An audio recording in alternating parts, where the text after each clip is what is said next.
안녕하세요. 권교 선생님입니다. 자, 2020 권교의 올인원 기본편 오리엔테이션 지금부터 시작하도록 하겠습니다. 자, 이 올인원에는 문법, 문학, 독해, 어휘, 한자, 성어가 있고 이제 이거 번외로 이제 한자가 있으니까 올인원에 왜 한자가 없지 하면 원래 일반적으로 한자는 좀 따로 떼서 이렇게 강의를 하죠. 그렇다라고 보시면 되겠습니다.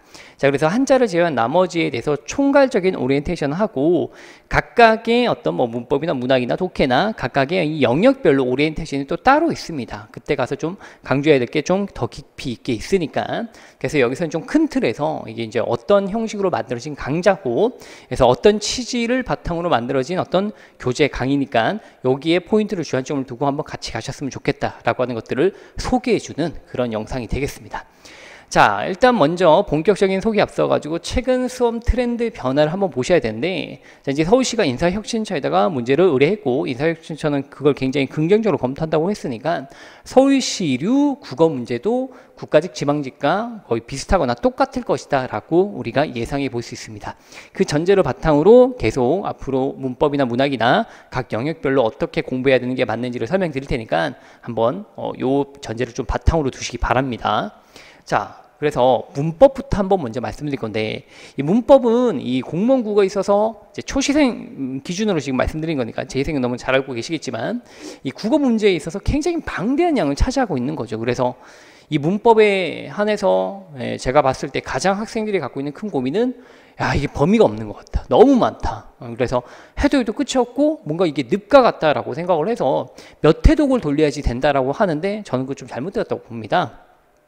자, 기본적으로 우리 문법은 문법 1, 2라고 해서 고교 과정에서 배우는 거 전부, 그 다음 문법 2도 교과서에 좀 들어가 있지만 거의 고교 과정에서는 배우지 않았을 겁니다. 그래서 문법 2는 한글 맞춤법부터 표준 발음법, 표준어, 뭐 문장부호, 로마자 표기법, 외래어 표기법이라고 하는 규범과 고전 문법, 언어의 이해라고 하는 이러한 부분들이 있는데 이 부분들이 너무나 외우려고 하면 다 외우려고 하면 한도 끝도 없고 범위가 지정된 것도 아니기 때문에 정말로 외워도 끝이 없는 것처럼 느껴집니다. 그런데 국가직 지방직에선 이렇게 방대한 양을 다 출제하지 않았고 최근의 경향을 보면 이렇게 제가 이제 약간 좀 주황색으로 표시한 요 부분까지가 출제가 되고 나머지는 이 부분 중에 하나가 출제가 되든지 되지 않든지 앞으로도 출제가 될 확률이 조금 더 많다라고 생각되긴 해요. 그렇다고 각각 한 문제씩은 절대 출제가 되지 않고 이 안에서 한 문제가 출제가 되든지 말든지 그렇게 될 것 같습니다.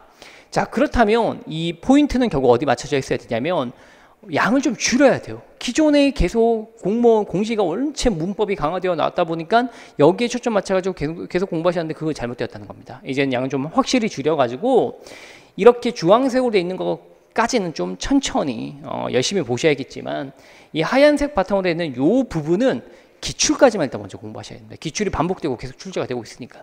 그리고 다른 학생들도 기출 이상으로 더 공부하고 있는 학생들이 거의 소수예요. 근데 괜히 그걸 부여잡고 더 많이 외우려고 하다 보면 국어뿐만 아니고 다른 과목 공부도 해야 되는데 시간이 절대적으로 나올 수가 없습니다. 그래서 저는 이 부분을 정확하게 기출까지 함께 외워줄 거예요. 이것도 이제 문제인데 그냥 이러이러한 것들을 외우세요 하면 여러분들이 잘 안 외운다고요. 양도 많기 때문에. 그래서 저는 어차피 여기까지 봐야 되는 건 봤고 그래서 한 번에 볼 때 좀 머릿속에 확 박히고 나중에 여러분 스스로 복습하기 편하게끔 그렇게 만들어줘야 된다고 생각을 해가지고 함께 외워줍니다. 좀 재밌는 방법도 이용하고요. 그 중에 하나로 뭐 야매 외래어 표기법이라고 하는 것도 있는데 이거 무료 강의는 한번 들어보시면 야, 이거 혼자서 공부하는 것보다 권교 선생님과 함께 강의를 듣고 하는 게 훨 낫겠구나라고 하는 것들, 그런 것들을 한번 확인해 보실 수 있을 겁니다. 자, 그래서 이제 우리 학생들의 수강 후기도 한번 보시면 강의 한 번에 2번, 3번 복습하는 효과가 있었다. 그러니까 정말로 저는 강의도 좀 컴팩트한 데다가 심지어 이제 2번, 3번 복습하는 어떤 효과까지 있으니까 이런 것들을 좀 잘 보셨으면 좋겠습니다. 자, 그 다음에 이제 국가직 국어 100점 맞았던 학생들도 똑같이 2번 이상 반복하고 또한 암기법이 굉장히 신선하고 충격적이다라고 했는데 이건 정말로 한번 보시면 뭐 어떤 커리를 타시던지 이제 저 말고 다른 선생님의 커리를 타시는 분들도 야, 내가 딴 건 몰라도 암기는 정말로 권교의 암기왕이라고 하는 암기왕 권교라고 하는 강좌가 있습니다. 그걸 한번 꼭 듣는 게 좋겠다라고 다 추천을 하는 거니까 자, 이런 부분에서는 굉장히 이점을 가지고 있으니까 그 부분 꼭 한번 확인해 보세요. 자, 그 다음에 이제 이런 부분들이 이제 거짓말이 아니다를 다시 한번 말씀드리는데, 교수님이 하나하나 암기 방법을 다 가르쳐 주시고 여러 번 반복해서 함께 암기해 준다. 그래서 여러분들이 나중에 혼자 자습할 때 정말 큰 도움이 될 겁니다. 자, 그리고 이제 제가 기본으로 삼고 있는 철학이 바로 요건데요. 국어라고 하는 게 한도 끝도 없다라고 하는 까닭이 뭐냐면, 이 파란색까지 공부하려고 하면 1년 만에 안 될 수 있어요. 그런데 어차피 모든 시험이라고 하는 것은 중요한 거, 좀 덜 중요한 거, 안 중요한 것으로 쪼개지는 거고, 그걸 규격화시켜서 제일 첫 번째, 초시생은 어차피 이 파란색까지 가지도 못하거든요. 그래서 이 핵심 포인트가 되는 요 부분부터 먼저 확실히 기억을 하고, 그 다음에 시간 되면 더 넓히고 더 넓히는 식으로 공부하시면 아주 효율적으로 잘 공부할 수 있다는 거죠. 그래서 이 철학에 맞춰가지고 제가 교재를 만들어냈습니다. 공부 한번 해보시면 제시생 같은 경우도 와, 양이 이렇게 좀 지정이 되고 요것만 공부하면 확실히 문제가 잘 풀리는구나 라고 하는 걸 확인하면서 국어의 빛을 봤다라고 하는 그런 평가도 있으니까 꼭 한번 확인해 보시고요. 정말 저는 이걸 계속 증명하면서 계속 강의를 하고 있는 거니까 여러분들이 꼭 한번 들어보셨으면 좋겠습니다. 자, 그 다음에 문학으로 넘어가면 이제 국가직, 그 다음에 지방직은 이 문학이 수능형에 굉장히 가깝습니다. 가깝다는 것은 똑같다는 건 절대 아니에요. 가깝다는 것은 수능형 반, 내신형 반, 이제 고교 내신이라고 조금 생각하시면 초시생 같은 경우는 이해가 좀 편하실 텐데, 묻고자 하는 게 크게 두 가지입니다. 하나는 개념이고 하나는 해석이에요. 이게 뭐 현대시도 나오고 고전시가도 나오고 고전소설, 현대소설 뭐든 다 나올 수 있긴 한데, 결국 묻고자 하는 것은 개념과 해석입니다. 개념은 기본적으로 수능 때 혹시 제 개념 강의 한번 들어보셨으면 아시겠지만, 이렇게 개념을 하나하나 다 정리하면서 가는 게, 이게 내가 단순하게 감으로 맞히는 게 아니고 확실하게 문제를 풀어낼 수 있는 좋은 방법이구나 라고 생각하실 수 있고, 그래서 수능형 개념 문제가 되게 흡사한 문제가 나오기 때문에 저는 똑같이 수능 때와 똑같이 요 공무원 문학도 개념 위주로 강의를 합니다. 그 다음 두 번째로 해석 같은 경우에는 크게 두 파트로 쪼개집니다. 주요 작품이 출제되었을 때와 낯선 작품이 출제됐을 때가 있는데, 주요 작품이 출제가 된다면 일단 뭐가 주요 작품인지 이런 것들은 나중에 문화고트에서 한번 확인해 보시고요. 자, 주요 작품이 출제가 된다면 수능형 문제와 흡사하지만 조금 더 깊은 내용, 내신 때 배워야지 알 수 있는 그런 내용까지 좀 깊숙하게 들어갑니다. 한편 낯선 작품이 출제될 때는 그냥 수능형 문제랑 똑같이 내가 어떻게 해석하면 되겠구나라고 하는 해석의 틀만 좀 알고 계시면 되는데, 여러분들이요 해석의 틀이 거의 없어요. 그래서 계속 문제를 푸는데 이건가 싶어서 정답을 맞히고 난 다음에 문제를 맞히더라도 찜찜함이 남고 앞으로 이렇게 공부해도 되나라고 하는 의구심이 남는 까닭이 뭐냐면요, 일관성이 없기 때문입니다. 문제를 풀어내는 어떤 일관된 방법 이런 것들이 없기 때문에 그런 거니까, 우리가 이제 이 해석을 익히기 위해서 먼저 해석의 틀을 배울 겁니다. 이 올인원 강좌에서. 자, 그래서 개념과 틀을 같이 배우면서 정확한 방법대로 문제를 풀어내는 어떤 원리들, 이런 것들을 깨우치게 될 겁니다. 자, 그래서 이제 각각의 영역별로 가시면요, 현대시는 해석의 틀 알고 개념만 맞추면 되는 건데, 고전시가 같은 경우에는요, 여러분들이 고전시가 원문을 다 해석하고 있을 거라고 가정하고 문제를 출제합니다. 그래서 원문이 출제가 됩니다. 그렇다면 여러분들은 그 원문을 해석을 다 외우고 계십니까? 아니라는 거죠. 그래서 기본편에서 가장 중요한 작품의 해석부터 먼저 함께 외우고 갈 겁니다. 함께 외운다고요. 그냥 해석이 이래돼요 이렇게 되는 게 아니고 함께 한번 외우고 갑니다. 그게 큰 도움이 된다라고 학생들이 얘기하고, 그건 증명된 거니까 꼭 한번 찾아서 확인해 보시기 바랍니다. 현대소설, 고전소설, 희곡시나리오, 스필 특이한 건 없지만 현대소설 쪽에서는 개념 문제를 많이 출제하는데, 이거는 수능보다 조금 더 깊은 개념을 묻기도 합니다. 되게 정말로 그냥 문학 박사가 현대소설 개념을 묻고 있는 고교 과정을 약간 뛰어넘는 경우도 있기 때문에, 이건 꼭 이제 강의를 통해 가지고 여러분들 한번 익히고 가셔야지 쉽게 문제를 풀어낼 수가 있겠다, 그렇게 말씀드릴 수 있겠습니다. 자, 아래쪽에 이제 요약된 내용이 있는데 이미 다 말씀드렸으니까 넘어가고, 자, 이제 독해는 화작도 계속 포함이 되어서 점점점 비중이 높아지고 있습니다. 한 6문제에서 8문제까지 나올 수도 있는데, 자, 이런 독해 문제는 기본적으로 8개의 문제 유형이 있습니다. 뭐 내용일치 추론, 제목 주제 찾기, 설명 방식, 순서 맞추기, 그다음에 사례 뭐 이런 식으로 주로 잘 출제되는 게, 국가직 지방직에서 출제되는 게 요 4가지인데요. 요 4가지 말고 요런 것들도 한번 알고 가는 게 좀 도움이 되기 때문에 다 한번 공부하고 가실 겁니다. 자, 중요한 건 뭐냐면, 여러분들이 독해 그냥 강의 들을 필요 없어, 혼자 공부하는 거지 라고 차는 잘못된 생각을 갖고 있다니까요.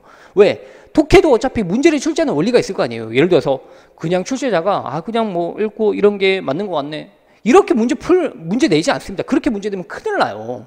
그러니까 여러분들이 한 번이라도 저랑 같이 문제를 한번 출제를 해보시면요, 이게 엄청난 원리가 있고, 이 원리를 알고 있으면 무조건 문제 푸는데 도움이 되겠구나라고 생각이 들 텐데, 자꾸 이 강의도 안 들어본 사람들이 막 이 독해라고 하는 거는 강의 필요 없고 혼자 해야 된다, 이런 식의 어떤 약간 저는 제가 생각했을 때 구시대적 발상을 계속 듣고 계시니까 문제가 된다는 거예요. 일관된 방법이 있어요. 예를 들어서 제가 하나 이제 주제 문제만 조금 한번 보여드릴 건데, 글이 이렇게 썼어요. 자, 첫 번째, 두 번째, 세 번째 문단에 첫 번째 문단은 입력장치와 그 기능, 두 번째는 연상장치와 그 기능, 세 번째는 출력장치와 그 기능 하고 이 글의 주제를 맞춰라 하면 출제자가 이 선택지를 구성할 때는 뻔합니다. 첫 번째 뭐냐? 없는 내용을 내거나, 예를 들어서 컴퓨터의 미래 이런 것들은 아예 상관이 없죠. 이 내용과. 그래서 이 지문에 없는 내용을 선택지로 배치하거나, 두 번째는 컴퓨터의 연산 원리라고 해서 요 조그만 부분에 한해서만 내용 일치가 되게끔 문제를 냅니다. 하지만 주제라고 하는 건 전체 내용을 아울러야 되기 때문에 요 2번은 정답이 될 수가 없겠죠.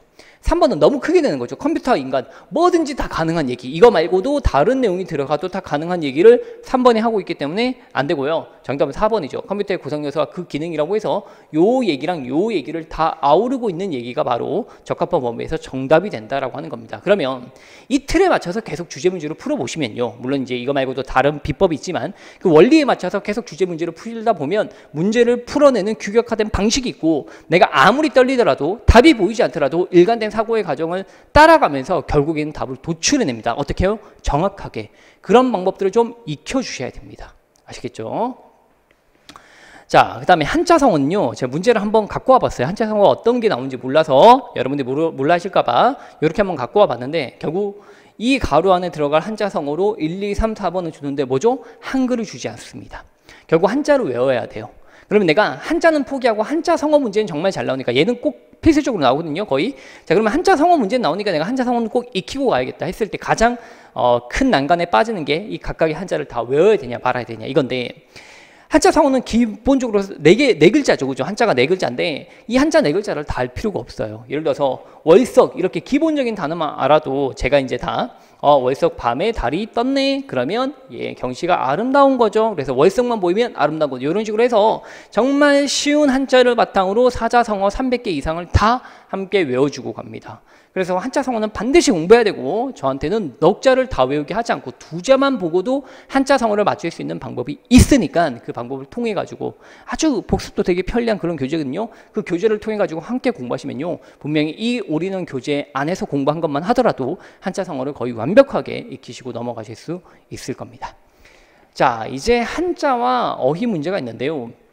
한자는 지금 이게 올인원 강의에 포함된 건 아니고요. 다르게 이제 번외로 하는 건데, 한자는 왜 그러냐면 한자를 공부한다고 반드시 맞출 수 있는 문제가 아니에요. 이 문제도 유명세가 틀렸는데 이 세자가 이제 세력세 이런 거 말고 이제 뭐 세금세라고 하는 그런 세금을 낸다 할 때 그 세자로 들어가야 되기 때문에 틀렸다 이런 거예요.